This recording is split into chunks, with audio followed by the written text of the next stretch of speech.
Olá, meus amigos, tudo bem? Bem-vindos a mais uma edição do nosso Projeto Live, que hoje tem a imensa honra de receber como convidado Daniel Mitidiero, um nome que seguramente já dispensa a apresentação.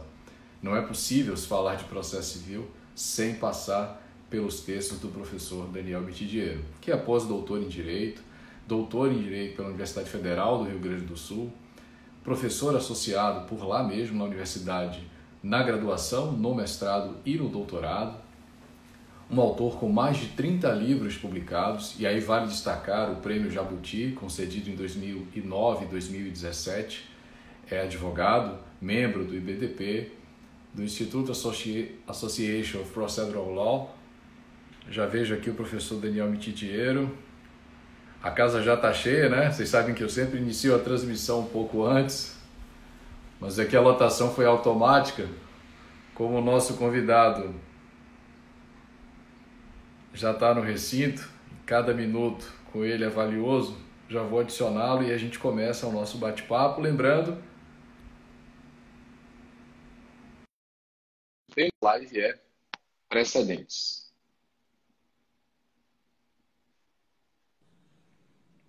Ah, que alegria recebê-lo aqui, meu irmão. Coisa boa, meu irmão. Que bom te ver. Tudo bem? Alegria Tudo toda bom. minha. Eu vou fixando aqui o tema da nossa live, que é para o pessoal poder nos acompanhar. Eu estava aqui lendo o teu currículo, a gente ia precisar de uma live só para isso, né? Meu irmão, cumprindo aqui as formalidades, na abertura de cada uma das transmissões que faço, ressalto que esse projeto só se realiza pela generosidade dos amigos, dos professores, colegas, doutrinadores, que gentilmente cedem aí o seu espaço, o seu conhecimento, para que a gente possa, por meio das transmissões, levar, crítica leve e atualizada nesse momento de isolamento. Eu dizia há pouco, que não é possível se falar de processo civil sem passar pelos teus textos e por esta razão, eu sei que hoje nós vamos aprender muito e em nome de toda essa legião que já nos acompanha, de alunos, professores, pesquisadores e advogados, eu já deixo aqui o meu mais sincero agradecimento pela tua disponibilidade. E dizer que para mim é uma honra sempre poder dialogar e aprender contigo, tu sabes, eu sou fã, sou fã mesmo de carteirinha, porque eu penso que você colabora decisivamente para o aprimoramento das instituições, principalmente das cortes superiores. E aí eu queria, antes de lhe ceder a palavra, ia divulgar os teus livros, mas vou dar destaque aqui, se tu me permites, ao livro de cortes, né?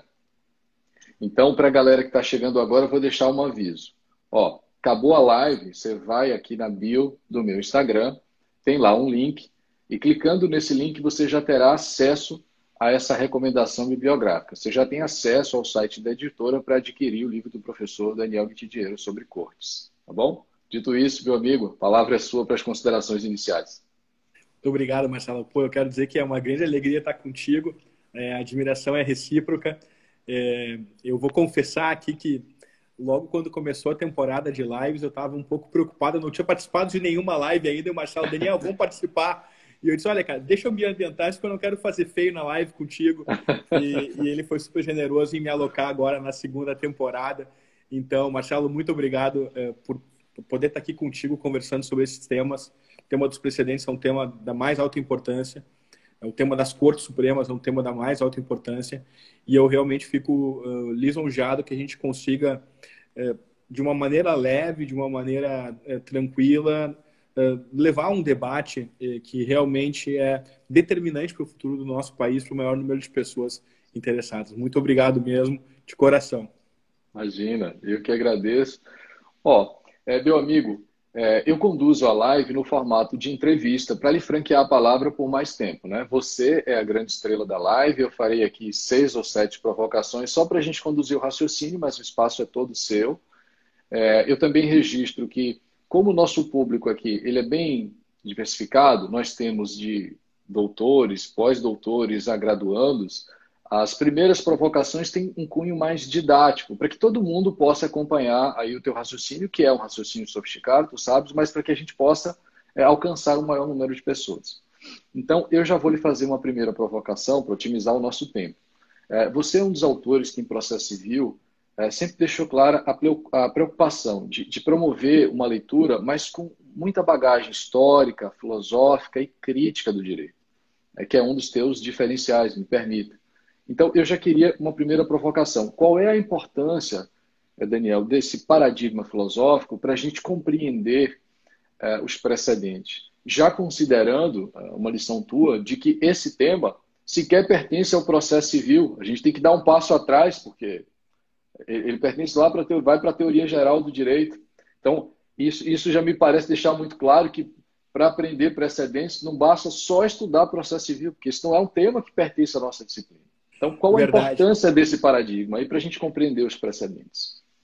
Verdade, Marcelo. Bom, eu acho que a gente pode ilustrar isso de diferentes maneiras, tá? Esses dias eu estava comentando com a Vitória aqui em casa que os Strokes gravaram um CD novo e uma das faixas lá do álbum é um diálogo claro com Billy Idol, né? Então, um diálogo claro com uma canção dos anos 80. Se a gente começar a prestar atenção nas coisas feitas pelas pessoas, como o direito é feito pelas pessoas, ele não é encontrado no reino animal, vegetal, animal, não é encontrado em reino natura, a gente vai sempre perceber que existe um diálogo cultural, né? Assim, pegar a arte, por exemplo, o Picasso pintou as meninas tendo como referência as meninas do Velázquez. E isso tinha um significado quando o Picasso fez isso. Eu acho que com o direito acontece a mesma coisa. Por que acontece a mesma coisa? Hoje mesmo no Instagram eu acabei fazendo também uma ligação entre dois livros, A Metamorfose do Kafka e do McKeevan, A Barata. Porque é um livro que tem a ver com outro, é um diálogo, né? Então, o direito, ele pertence a uma tradição. Então, a gente só consegue entender o direito dentro de uma tradição cultural. E é por isso que, na minha avaliação, é tão importante a gente estudar o direito como filho da história e como irmão do direito comparado. Então, o direito a gente só consegue entender quando a gente o situa historicamente, porque ele é um objeto que é constituído pela nossa cultura. E daí porque a minha preocupação. Daí porque, por exemplo, no meu precedente, eu acabei iniciando a abordagem do tema da supremacia do direito nas ordens jurídicas, como promover segurança, liberdade, igualdade, por aí afora, justamente comparando duas experiências, a experiência francesa e a experiência inglesa, e ver de que modo isso acaba repercutindo no modo pelo qual a gente tem que trabalhar na minha avaliação com esse tema. Perfeito. Eu vejo em muitos textos a preocupação que você tem com os pilares, e aí você vai mencionar a liberdade, a igualdade, a segurança jurídica. Se você tem essa base, né? A partir daí você constrói diversos raciocínios. E para que esse diálogo alcance um número ainda maior de espectadores, seguindo aqui ainda a linha da graduação, eu queria que você falasse um pouquinho para a gente sobre a importância dessa proposta no Estado democrático de direito, da isonomia, da liberdade que vai pressupor o conhecimento do direito para que você possa fazer as suas escolhas e da segurança jurídica. Por que esses pilares são importantes no Estado democrático de direito? Em que medida isso vai nos levar lá na frente ao papel das Cortes Supremas?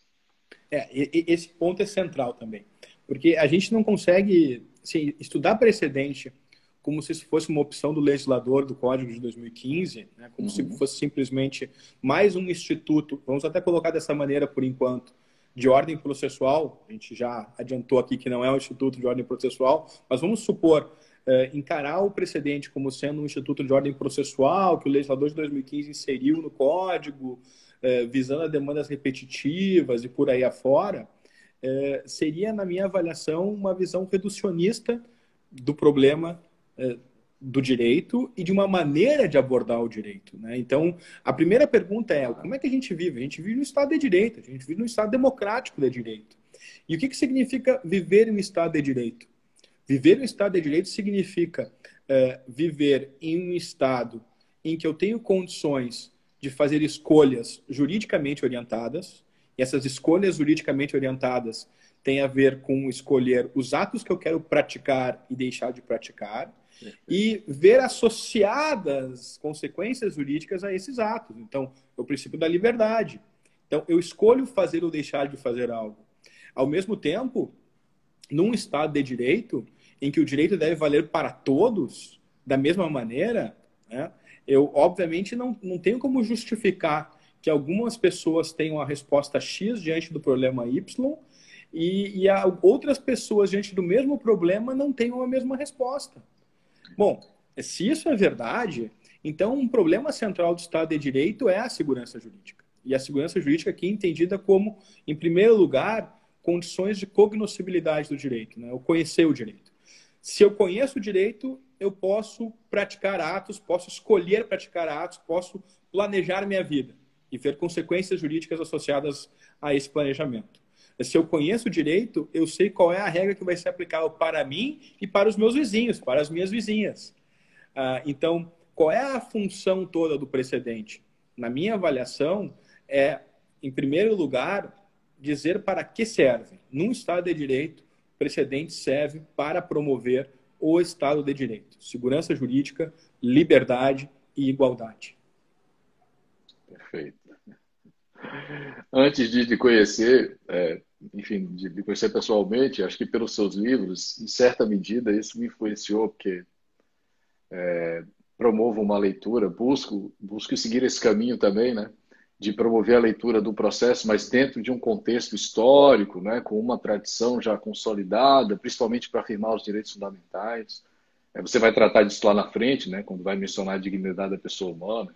Não parte de qualquer lugar e não depende exclusivamente da legislação ou do Código de Processo Civil para esses institutos existirem, se justificarem, porque senão muda com uma canetada. Vamos chegar lá.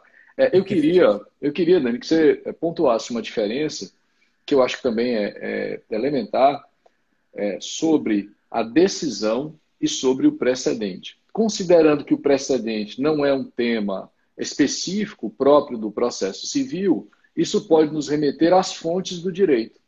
Então, eu ainda vou pegar essa ainda introdução da nossa live, né? Vou fazer essa terceira provocação de ordem mais geral. Qual seria a diferença entre a decisão e o precedente, considerando aqui a teoria geral do direito, a teoria das fontes do direito? Boa. Vamos lá. Eu acho que a gente pode, inclusive, conectar o tema da decisão e do precedente ao tema dos fins do processo civil. Isso fica ainda mais claro quando a gente conecta decisão, precedente e fins do processo civil. Eu tenho sustentado já, isso lá desde 2011, esses dias eu fui fazer um inventário e me dei conta que faz 9 anos já que eu sustento essa ideia, fiquei um pouco meio assustado, porque eu achei que era uma ideia muito recente que vinha sendo gestionada, mas faz quase 10 anos. Mas eu venho sustentando a ideia de que o processo civil ele visa dar tutela aos direitos numa dupla dimensão, né? Então, ele visa a decidir um caso, como diz o artigo 6º hoje do CPC, decidir um caso de maneira adequada, efetiva, tempestiva, de maneira justa, de mérito, e, ao mesmo tempo, o processo civil visa dar unidade ao direito mediante precedentes, como diz o artigo 926 do Código do Processo Civil. Bom, qual é a fundamental diferença que existe entre decisão e precedente? A fundamental diferença é que a decisão ela verte sobre fatos. A decisão é sempre sobre uma controvérsia particularizada. É sobre uma controvérsia particular, porque eu até posso ter uma decisão, na verdade, envolvendo um juízo abstrato de constitucionalidade, por exemplo, que eu não vou envolver fatos, embora eu possa envolver prognoses. Isso não vem ao caso agora para a gente não desviar um pouquinho o nosso assunto. Mas é sempre uma controvérsia particular. A decisão ela vai verter sempre sobre uma controvérsia particular. Ao passo que o precedente ele não verte sobre uma controvérsia particular, mas verte sobre linguagem. Por isso que o precedente é uma metalinguagem, é linguagem sobre linguagem. Sobre linguagem. Verte sobre palavras e não sobre coisas. Se eu tivesse que ser assim, um pouquinho mais sofisticado, eu diria isso. Mas se eu quiser ser um pouquinho mais simples, eu diria basicamente o seguinte: a decisão sempre diz respeito a uma controvérsia particularizada. A decisão dessa controvérsia particularizada pode ser generalizada. As razões que eu emprego para resolver uma questão dessa controvérsia particular podem ser generalizadas. E essa generalização não significa nada mais, nada menos do que a própria encarnação do significado da legislação, da Constituição. E nesse sentido, é que o precedente é uma contextualização fático-jurídica do significado da legislação e do significado da Constituição. Então, decisão e precedente estão em níveis diferentes, não estão numa linha, exatamente, eles não estão numa linha. Alguns autores dizem que eles estão numa linha.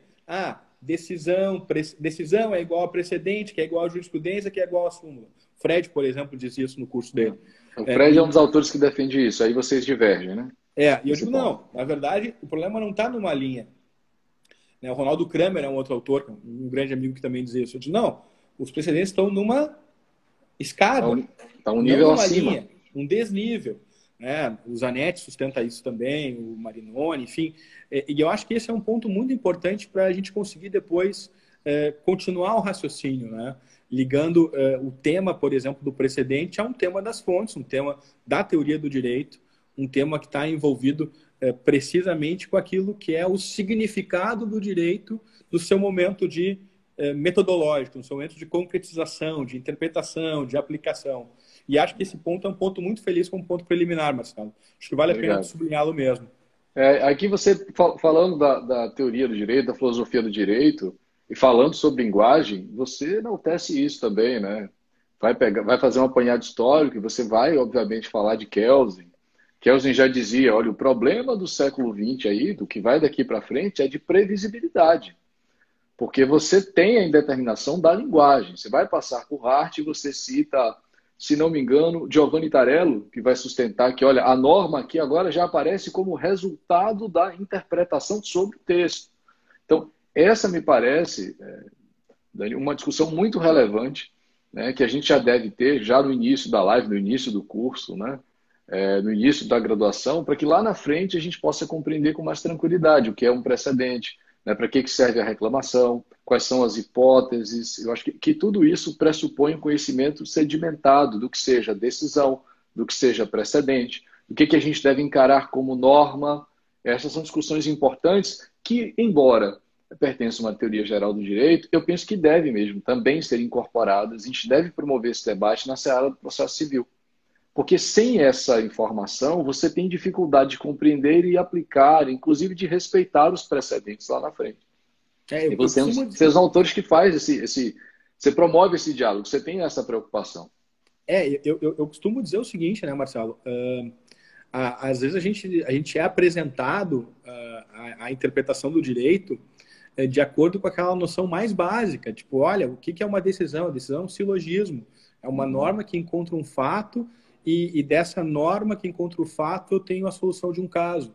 Bom, isso até é verdade, porque nós raciocinamos de uma maneira silogística, né? O silogismo ele é importante. A questão toda é que ele é insuficiente.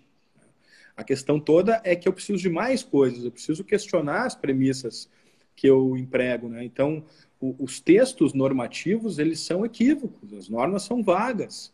E a tarefa da metodologia do direito é justamente reduzir essa indeterminação. E qual é a grande ferramenta para reduzir essa indeterminação? É a interpretação. Interpretação que se realiza mediante o quê? Mediante a outorga de razões que justificam as decisões que eu tomo para entender os termos que o legislador utiliza. Para ser o menos abstrato possível, o mais concreto e o mais direto, eu vou usar aqui um exemplo. Eu sempre uso esse exemplo nas minhas aulas, porque eu acho que ele é muito eloquente. A nossa Constituição diz que a casa é o asilo inviolável do sujeito, artigo 5º, inciso 11 da Constituição. Bom, casa é um termo que nós não temos dúvida a respeito do seu núcleo central, né? Casa é onde a gente mora. Agora a gente pode começar a problematizar, né? Será que um quarto de hotel é casa? Bom, eu precisaria talvez de algum mais dado. Um quarto de hotel ocupado é casa? Um quarto de hotel desocupado é casa? O consultório do médico é casa? Escritório do advogado.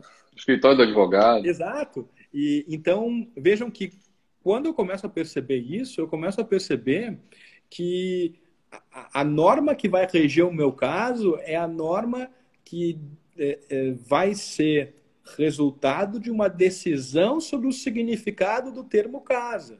Que, se eu quiser viver em um direito racional, pautado pela racionalidade, vai ter que ser universalizada para, no futuro, diante das mesmas situações, ser também aplicada. Então, eu vou generalizar essas razões que me levaram a concluir em um dado sentido, a fim de que essas razões sejam também empregadas para a solução de outros casos. Agora, no princípio, o que eu tenho? No princípio é o verbo. No princípio, eu tenho, por assim dizer, a palavra que tem que ser interpretada. Eu tive certa vez, me permite, uma discussão interessante com um amigo meu, filósofo, jurista, e ele me ligou, era acho que meia-noite e pouca, isso tem anos, porque a gente estava discutindo o papel da linguagem, né, da indeterminação da linguagem, como isso causaria insegurança para o direito. E aí ele não concordava com isso, ele achava que a linguagem poderia ter um papel até menor. E aí ele me liga, tarde da noite, e diz assim, caramba, mas você acha mesmo que que a linguagem é uma condição de possibilidade? Aí eu fiz, eu acho. E ele me dizia assim, não, mas tem coisa que existe antes da linguagem. Eu fiz, o que que existe antes da linguagem?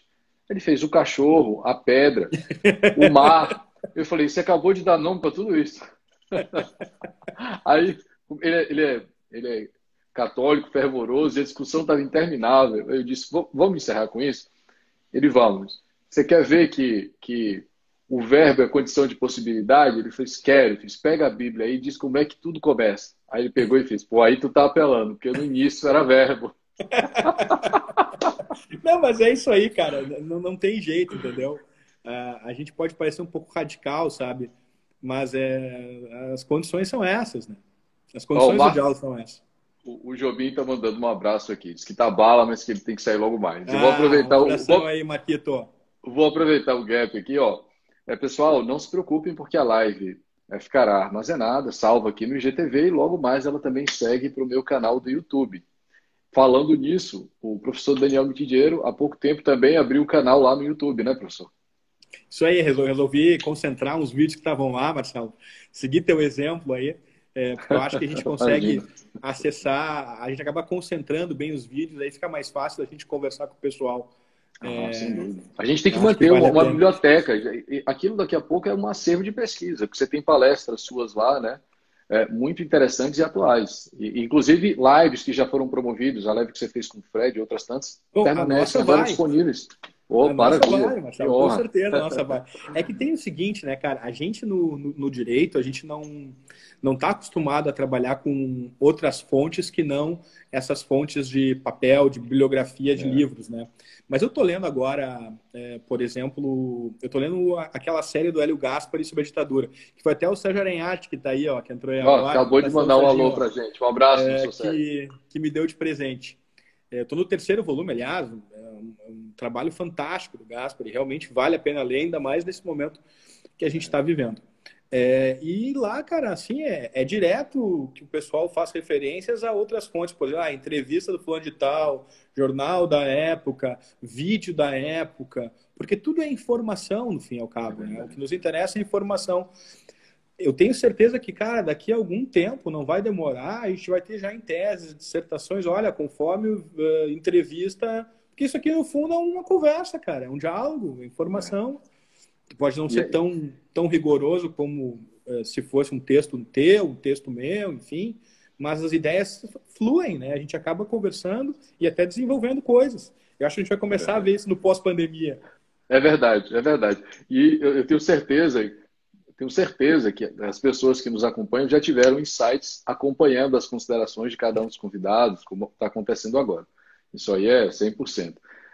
Meu amigo, deixa eu lhe fazer agora uma próxima provocação sobre a relação entre os precedentes e a reclamação, né? Porque você tem escrito sobre isso, é uma das suas preocupações. E penso que aqui você tem uma posição crítica, que, para variar, foge do lugar comum, e eu me sinto no dever acadêmico de divulgar isso ao maior número de pessoas. Então, eu quero aproveitar a audiência que nós temos hoje para que você possa nos falar um pouquinho sobre o papel da reclamação diante dos precedentes. Eu sei qual é a tua proposta, acompanho, mas eu queria que você comentasse um pouquinho sobre ela, dividisse isso com os nossos seguidores aqui. Vamos lá, Marcelo, eu acho que esse é um ponto central. O que aconteceu, no Código de 2015, tá? O Código de 2015, ele vivia um certo dilema não teorizado a respeito do papel do precedente. Então, o pessoal brinca, né? O que é um camelo, né? Um camelo é um cavalo feito por uma comissão, né? Um cavalo que não deu certo. Então, basicamente, quando tu quer fazer um negócio... É aquele trabalho em conjunto de faculdades, cada um faz uma parte, a gente corta para dentro. E assim, se tu colocar um monte de processualista junto, vai piorar a situação, entendeu? Então, eu acho que o Código de 2015 tem vários avanços, eu acho que é um documento importante, eu acho que todo o meu reconhecimento ao pessoal que trabalhou firme em todas as etapas do processo legislativo, mas eu acho que um ponto que ficou ambíguo foi esse ponto relativo ao precedente, né? E qual é a ambiguidade que eu acho que o ponto do precedente tem? A ambiguidade é basicamente a seguinte. De um lado, a gente poderia ver manifestações da teoria do precedente como algo voltada à unidade do direito. Então, aquela ideia de segurança jurídica, liberdade, igualdade. Por exemplo, quando a gente olha o artigo 926, a gente tem essa ideia. Quando a gente olha o artigo 489, parágrafo 1º, incisos 5 e 6, a gente tem essa ideia. É o precedente, o distinguiço, superação, unidade do direito, segurança. Então, existe, por assim dizer, um caminho interpretativo que eu posso chegar para chegar a esse resultado. Agora, também tem uma outra visão que eu posso retirar do tema do precedente, que é a visão do sistema de gestão de casos. Né? Isso fica muito claro quando eu começo a ver, o precedente na ótica dos recursos repetitivos. Né? Eu, particularmente, sou um crítico dessa opção do código e, na minha avaliação, o precedente só tem a ver com a unidade do direito. Né? Só tem a ver com segurança, liberdade, igualdade. Agora, eu sei que tem muitos autores que procuram reconstruir o tema do precedente sob essa outra ótica, que é a ótica da gestão de casos. E dentro dessa ótica de gestão de casos, aparece justamente a reclamação vinculada a uma espécie de força maior que teria o precedente em determinadas situações, notadamente situações que envolvem recursos repetitivos. Bom, aqui é que eu acho que nós temos um problema. Nós temos aqui o problema basicamente porque todo precedente, na perspectiva do julgador e das partes que o recebem, é uma norma. É uma norma que resulta, né, do debate sobre os casos. Agora, na perspectiva do segundo juiz e das partes posteriores que vão utilizar o precedente, ela é, em primeiro lugar, texto. Então, ela volta a ser suscetível de interpretação. Claro que eu vou tornando cada vez mais determinada a linguagem. Né? Eu já não vou poder dizer que livro eletrônico não é livro, mas eu posso eventualmente discutir se o iPad ou o iPhone são suportes que poderiam ser qualificados como matéria-prima à utilização, ou seria só, por exemplo, um Kindle, por exemplo. Eu vou diminuindo as possibilidades. O fato é que o precedente ele é tomado como um elemento interpretável, por assim dizer. Se isso é verdade, a correção do precedente ela vai se dar pelo diálogo do processo em geral, pela cadeia recursal geral. Então, o juiz de primeiro grau vai interpretá-lo, as cortes de justiça vão interpretá-lo e, eventualmente, as cortes supremas vão ter que ser chamadas a interpretar o fato novamente à luz do precedente. E é assim que funciona em todo mundo. O precedente é uma fonte do direito e ele vai servir para a resolução dos seus casos dessa maneira. O que aconteceu? Com uma ótica de sumarização de procedimento, com uma lógica de sumarização de procedimento, se imaginou, como o precedente já está resolvido, não preciso mais submeter a esse amplo debate, já está resolvido. Então, se o juiz de primeiro grau decidiu de maneira contrária, reclamação nele. Se o tribunal de maneira contrária, reclamação nele. Só que, na verdade, isso acaba fazendo com que o Supremo e o STJ tenham que rejulgar o caso. Isso é um absurdo, porque isso vai contra toda a ideia de que as cortes supremas devem ser cortes que julgam a partir dos casos. e não os casos, né? Ou seja, que trabalham menos para trabalhar melhor. Então, esse é um ponto fundamental dessa questão. E o que acontece a partir daqui? Se isso é verdade, então eu não tenho como fechar a porta da reclamação, fechar a porta do recurso especial e abrir a porta, fechar a porta do extraordinário especial e abrir a porta da reclamação. Eu vou ter uma avalanche de reclamações no Supremo e no STJ. E, aliás, a ideia de que aqui o precedente já nasce com uma etiqueta não faz com que o Mazola trouxe aqui agora. Valeu, Mazola. Um abraço aí, Mazola. Não faz com que o problema seja resolvido, porque ainda assim ele é suscetível de interpretação. Tem casos no Supremo Tribunal Federal que as partes continuam debatendo a respeito daquilo que foi efetivamente julgado. E mesmo quando o Supremo enuncia uma tese, que hoje é a nova técnica uma técnica que eu chamo de técnica empática do Supremo, né? O Supremo lá, empaticamente com as partes, vai lá e anuncia a tese, ainda assim eu posso ter um controle de correção daquela tese à luz daquilo que foi efetivamente julgado. Então, para encurtar essa história, que é uma história grande, me parece que a reclamação tem que ser destinada tão somente para fazer com que se atenda àquilo que já foi decidido e não pode voltar a ser discutido, ou seja, a decisão de um caso. Quando é que isso pode ser diferente? Isso pode ser diferente quando o precedente estiver estampado numa súmula vinculante. Por quê? Porque a Constituição disse, olha, nesse caso, o Supremo vai ter que julgar de novo. E veja, não por acaso, Marcelo, o Supremo se deu conta disso e parou de fazer súmulas vinculantes, né? Tem poucas. Por quê? Porque senão ele ia inviabilizar o trabalho. O Supremo, ele é o aplicador da súmula vinculante. Ele com o maior número de súmulas vinculantes. Não tem cabimento. E aí, é claro, e aí uma discussão que eu acho que a gente pode aproveitar a teoria do direito aqui para fazer é que existe uma regra na Constituição que diz reclamação visa a tutela da decisão. Reclamação visa a tutela do precedente estampado em súmula vinculante. O que o Supremo vem fazendo excepcionalmente existem situações em que cabe reclamação para tutela do precedente que não está estampado em súmula vinculante, ou seja, ele supera a regra, supera a necessidade de súmula vinculante.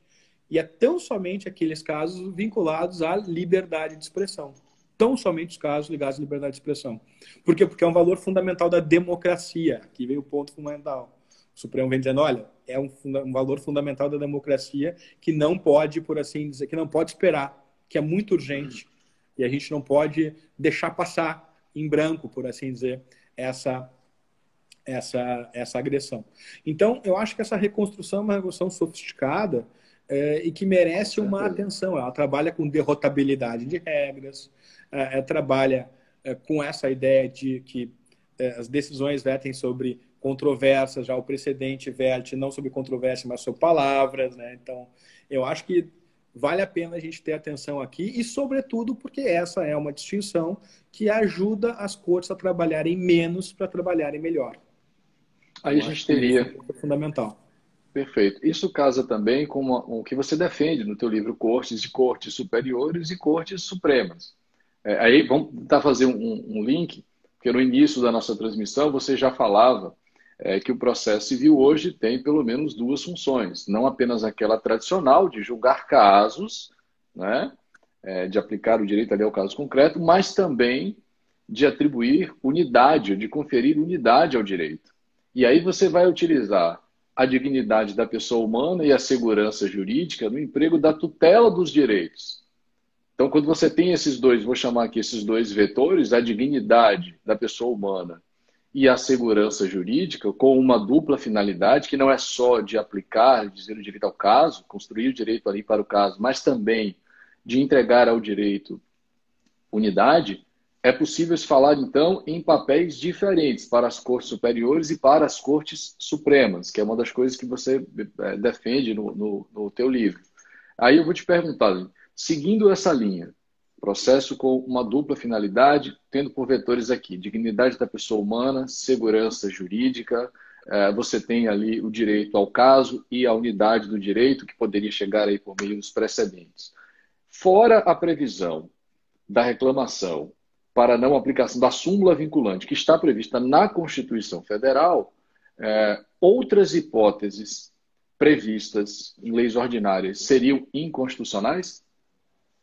O 927, por exemplo, do Código de Processo Civil, como é que você vê essa ampliação da possibilidade de reclamação por se entender que tudo ali é precedente? Aí já entra um outro problema, né? Eu acho que é uma pergunta também muito interessante, Marcelo. O que acontece basicamente aqui é o seguinte: o meu argumento, e veja, esse livro que eu escrevi, vai sair, esse livro sobre reclamação que eu escrevi, ele vai sair agora em setembro pela editora Revista dos Tribunais, tá? É um livrinho curtinho, 100 páginas, que eu vou direto a esse ponto. E eu só me ocupo da reclamação nas Cortes Supremas. Eu não me ocupo da reclamação nas Cortes de Justiça, cujas hipóteses estão lá no artigo 927. Basicamente, o meu argumento é que a Constituição brasileira só autoriza a reclamação para a tutela da decisão e não para a tutela do precedente. Ou seja, nada obsta que a lei preveja reclamação para a tutela da jurisprudência uniforme de uma Corte de Justiça. Certo. Isso pode acontecer. Por exemplo, uma orientação oriunda de uma Corte de Justiça, de um TJ ou de um TRF, é passível de ser reafirmada em reclamação, porque assim o diz o artigo 927, oriunda de um IRDR, porque assim o diz o artigo 927. Há inconstitucionalidade aí? Não há. E não há por uma razão simples, porque a competência dos TJs não está prevista na Constituição Federal. Porque a competência recursal do TRF é ampla, então também não está prevista. Então, eu não tenho nenhum problema em ver a ligação entre reclamação e jurisprudência uniforme, ou orientações de RDR. O meu único problema diz respeito à reclamação nas Cortes Supremas, porque aí não há autorização constitucional, salvo a hipótese súmula vinculante. Salvo a hipótese de súmula vinculante, as outras seriam para as decisões e não para o que você pode considerar como precedente, cuja única autorização constitucional está na súmula vinculante. Salvo se fosse um caso excepcional, como você estava colocando aqui, você vai para a derrotabilidade. Em que eu tenho que derrotar a regra da súmula vinculante. É isso. Derrotar pontualmente a regra da súmula vinculante, né? Sem abalar a compreensão do sistema como um todo. Perfeito, meu amigo. Eu tenho aqui uma consideração, né? Eu já recebi 10 mil mensagens aqui, meu querido amigo Daniel, e várias perguntas. Vou replicar uma ou duas, porque o que é possível, infelizmente, por conta do tempo. O Bruno diz aqui, qual o impacto da ausência de fundamentação ou má fundamentação das decisões judiciais no sistema de precedentes? E vou aproveitar o gancho, porque a nossa querida Rainha Tereza já disse que você tinha que falar da modulação. Ela disse, não, ele é fantástico sobre isso, você tem que falar. Pede para ele para falar da modulação. Eu disse, sim, senhora. Vamos lá. Marcelo, vamos. Bom, primeiro, né? O precedente ele só se forma quando eu tenho a confluência de fundamentos da maioria ou da unanimidade sobre a mesma questão. Então, o precedente ele não é a solução do caso, né? Eventualmente, eu posso ter uma decisão de um caso sem a formação de um precedente. Por quê? Porque os julgadores não confluíram nas razões que levam à solução do caso X, da questão Y, embora tenham todos chegado à conclusão que o recurso tem que ser provido. Então, assim, se eu tenho uma fundamentação que não é convincente, vamos colocar dessa maneira, tá? Porque eu não sei se foi essa a pergunta, que não é a melhor, a solução não é a melhor, a fundamentação não foi convincente, mas foi unânime ou por maioria sobre o ponto específico, eu posso ter um precedente, não há nenhum problema. O ideal é que não seja assim, mas o precedente vale pela autoridade, né? E não pelas boas razões. Então, acho que esse talvez seja o ponto que o colega acabou explorando. O Bruno queria explorar isso. A ausência ou a má fundamentação para a formação dos precedentes. Você já tratou. Então, sim, na minha opinião, precedente tem a ver com a autoridade, né? Não tem a ver com as boas razões. Eu me afasto aqui da ideia de precedente que era bastante corrente lá no século XVII até o final do século XIX na Inglaterra, de que o precedente ele vale pelas boas razões, né, e pode ser afastado quando absurdo ou injusto. Não, o precedente ele vale pela autoridade. Isso empresta mais segurança jurídica, inclusive. Essa ideia. Porque senão você fica refém da argumentação. Exatamente. Aí você pode, inclusive, comprometer a segurança jurídica. Perfeito. Se tu chega à ideia de que o precedente ele é meramente persuasivo, né, que o juiz aplica se quiser, porque o precedente persuasivo é isso. Se eu tenho que argumentar para dizer que eu não vou aplicar, eu posso não aplicar. Bom, então se eu posso não aplicar, então não tem nenhum valor, não tem valor obrigatório, não tem valor vinculante, né, como diz o Zanetti. Então acho que é bem importante deixar isso claro. Esse é um cenário terrível, porque você compromete a segurança, a estabilidade, a coerência, a isonomia. Quer dizer, é um cenário terrível. Se for possível, meu amigo, eu sei que nosso tempo está se encaminhando para o final aqui. Queria que você falasse um pouquinho sobre a modulação. Vamos atender um pedido aqui especial. Vamos lá. Ainda tem uns 10 minutos, acho que dá tempo, sim. Tu sabe que as mulheres estão dominando, sempre dominaram o mundo, né? Mas no tema da modulação é especial. A Tereza tem um livro maravilhoso sobre modulação. A Ana Paula Ávila, que não sei se ela está aí ainda, mas eu vi que ela entrou, tem um livro maravilhoso sobre modulação. E eu acabei também escrevendo um pouquinho agora sobre modulação, porque essa pandemia a gente fica em casa, não tem muito o que fazer, né? É comer e escrever. Comer, rezar e amar, comer, escrever e amar. Não tem muito o que fazer, né, cara? Então eu estou escrevendo, estou estudando bastante. Até a Vicky aí. A Vicky está concordando 100%. Ela está concordando 100% com essa sua rotina. Mas, enfim, eu acho que, cara, a modulação, aproveito para fazer realmente a propaganda desses dois livros que vale a pena, da Tereza e da Ana Paula, é um outro tema que não é muito bem tratado, né? Tem o tema do Ravi, o livro do Ravi também, o Ravi está excelente, sobre superação para frente. Eu acho que é um tema que a gente precisa amadurecer, sabe? Por quê? Porque a modulação dos efeitos da decisão em controle de constitucionalidade é uma coisa. Uhum. Artigo 27 lá da lei da DIN. Isso é uma coisa. Tem a ver com decisão da controvérsia. Já a superação para frente do precedente, do artigo 927, parágrafo 3º, tem a ver com o precedente. Então, a partir eu tenho que começar a fazer distinções aqui. No Supremo Tribunal Federal, se utiliza muito a palavra modulação para os dois casos. Por quê? Porque o direito brasileiro usa a expressão para os dois casos, mas eu acho que a gente tem que distinguir as duas coisas. E por que é importante distinguir as duas coisas? Por uma razão simples.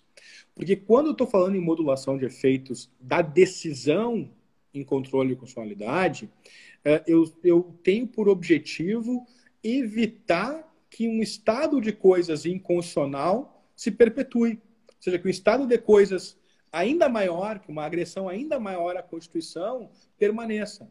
Olha, faz mais mal à Constituição deixar esses atos para trás, declarar inválidos também esses atos em função do efeito ex tunc, do que deixá-los válidos. Então, eu vou deixá-los válidos. E daqui para frente, a gente olha para frente. Então, tem esse requinte aqui. Na superação para frente do precedente, eu acho que é diferente. Porque o único elemento que importa é, de fato, o da confiança legítima. Isso tem uma repercussão grande, inclusive numa área que eu sei que é uma área delicada, que são na área do direito tributário, né? Quando o Estado tributa de maneira indevida e depois o Supremo vai lá e diz, olha, não precisa devolver. Olha, acho que são duas situações e nem sempre o Estado não tem razão, às vezes o Estado tem razão. Se eu tenho uma situação que o Estado confia numa tributação, confia num precedente do Supremo ou do STJ, da corte responsável, e por isso pauta sua conduta para exigir o tributo, olha, pode ser que sim, o Estado tem direito à confiança, tem direito à segurança, e por isso não devolve. Agora, no mais das vezes, o que acontece é o Estado, ele vai lá, comete uma lei inconstitucional, durante muito tempo tributa de maneira indevida, chega no Supremo Tribunal Federal pela primeira vez, o Supremo diz que é inconstitucional, e aí o poder público diz, olha, é verdade, só que eu arrecadei muito dinheiro e se eu devolver eu vou quebrar. Bom, isso não é uma razão. Isso não é uma razão. Tem que devolver. Então, eu acho que a distinção e a utilidade da modulação da superação é mostrar que eu tenho requisitos diferentes para objetivos diferentes. E eu acho que vale a pena a gente explorar isso. Esses livros, o livro da Tereza, o livro do Ravi, o livro da Ana Paula, eles trazem boas ideias para a gente dividir essas questões. Tá joia. Meu amigo, eu já queria, antes de me encaminhar aqui para o encerramento, queria agradecer essa legião de pesquisadores, professores que nos acompanharam aqui ao vivo. O Ravi Peixoto vai participar aqui Eu vi que o Ravi está aí. do nosso projeto na sexta-feira. Porque nessa quinta temporada, Dani, eu resolvi promover uma mudança. Resolvi ter uma semana temática, para que a gente possa acompanhar diversas percepções, né? E aí uma espécie de estudo comparado, acho que enriquece o debate. Então, nessa quinta temporada, eu fiz algumas alterações. Agora a gente passa a ter uma semana que é uma semana temática, e sempre que possível, nesta semana temática, né? A semana atual é de precedentes, eu terei um notável, um nome já consagrado, que obviamente é o teu caso, mas também terei jovens professores e pesquisadores, né? E aí, veja que nessa mesma semana eu vou receber aqui o João Liberato, que está despontando aqui, orientando da Paula Sarno, e o nosso queridíssimo Ravi Peixoto, todos eles para falar sobre precedentes, porque eu acho que esse diálogo do autor consagrado, que é sempre lido, é sempre recomendado, é também um diálogo que pode inspirar a pesquisa de outras tantas pessoas. Então, eu estou com isso tentando fazer com que a live, além de levar informação, possa também inspirar jovens pesquisadores a seguir pelo caminho da pesquisa, porque eu acho que é um bom caminho, né? E uma coisa é ouvir o incentivo sei lá, um simples professor de processo civil, a outra é ouvir, né? Um conselho teu que é uma referência na área, meu amigo. Pô, Marcelo, eu quero te dar os parabéns por essa sacada, porque é uma sacada muito importante, cara. E assim, agradeço muito por me considerar, enfim, como uma referência. Eu, enfim, só tenho a agradecer essa tua deferência mesmo, esse teu carinho, essa tua admiração. Quero dizer que é recíproco isso. Obrigado. Estou vendo bastante gente junto aqui, estou vendo a Gisele aqui também, uma querida. Cecília, um pessoal que acompanha, Beta aqui. Mariana, pô, um monte de aluno aqui tá entrando, as alunas. É quase uma live familiar, né? Não, e a Vitória já desceu, já tá na minha frente aqui agora, viu? Mas assim, quero que todos se sintam abraçados, mas eu acho que um ponto é muito importante ressaltar também. Eu sinceramente acho que eu sou um colega mais velho, em algumas hipóteses, ainda que não seja mais velho, né?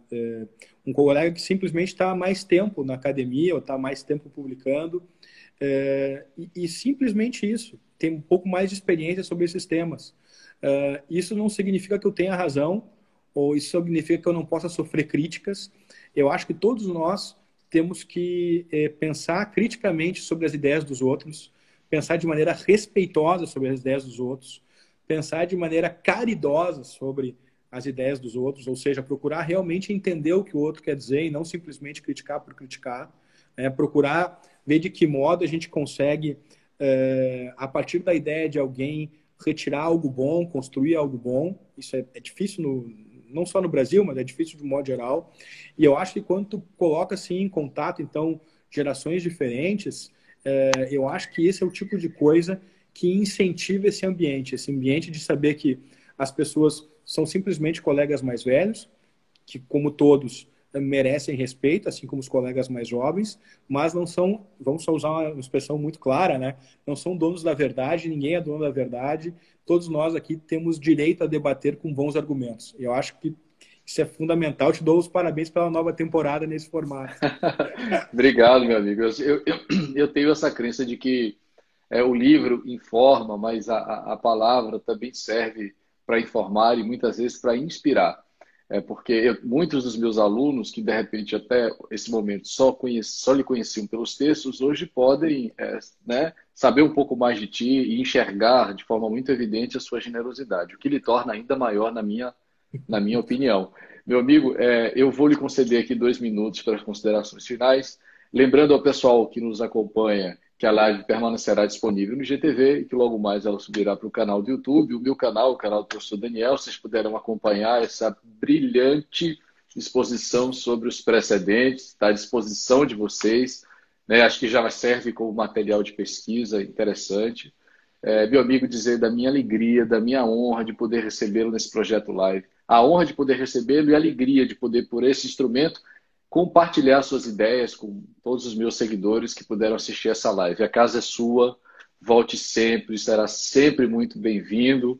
Eu seguei por aqui torcendo muito pelo seu sucesso, acompanhando os seus textos e recomendando as suas ideias. Pô, muito obrigado, Marcelo. Eu que te digo que é uma alegria realmente me sentir em casa, física e virtualmente contigo. É sempre um grande prazer. Eu quero te dizer que o tema do precedente é um tema em que a gente tem, mais do que qualquer outro, essa ideia de estipular definições. Eu procuro estipular a definição de Cortes Supremas, estipular a definição de precedentes, para que a doutrina possa realmente servir como um modo para ver como o nosso sistema está se desenvolvendo e para onde ele tem que ir. Então, nesse sentido, eu acho que a gente está aqui para também propor soluções para o processo civil do nosso país. Eu te agradeço muito por a gente poder estar tendo esse diálogo aqui, a gente poder alcançar um público grande e, sobretudo, a gente democratizar o acesso às ideias. Eu acho que isso é fundamental. Te agradeço de coração e agradeço a todo mundo de coração. Muito obrigado. Muito obrigado. Valeu, meu amigo. Fique com Deus. Até breve. Grande Afetuoso abraço. abraço. Até mais. Tchau, tchau.